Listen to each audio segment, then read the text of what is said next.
we've just heard is an improvisational piece, classic jazz tradition.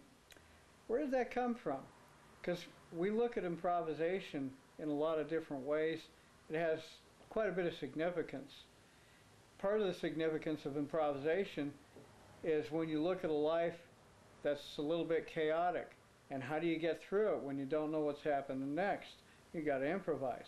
Now we know that improvisational music has been around since the beginning of human history.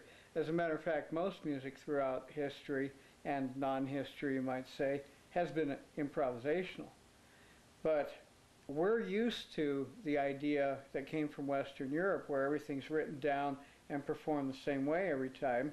And of course, when you put stuff on tape or computer or whatever medium you use now, when you record it, that freezes it even more than writing does, and that becomes a standard. But improvisation is still important. In America, improvisation really came onto the scene, we think, in the 1890s, around New Orleans, when people started improvising with all kinds of band instruments that were just kind of laying around. And you had saxophones, which were at that time newly invented, and then you had the trumpets and cornets and trombones and clarinets that had all been around for a couple centuries already. But they were being used in ways that have never happened before. And they were being used in ways that blended with ancient African traditions. Many of the African immigrants in the New Orleans area, for one reason or another, became more free to pursue some of the more interesting aspects of their traditions and were able to save some of their traditions. And so you saw that being part of it. And this eventually was called jazz.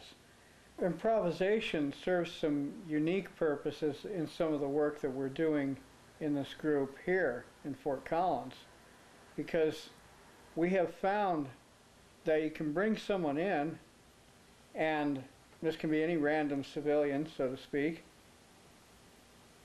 and actually play the essence of that person's soul. And that's a fascinating thing, because that basically draws on every improvisational skill you might have. And all of a sudden, we are literally improvising around what's happening in the deepest part of the soul of a person.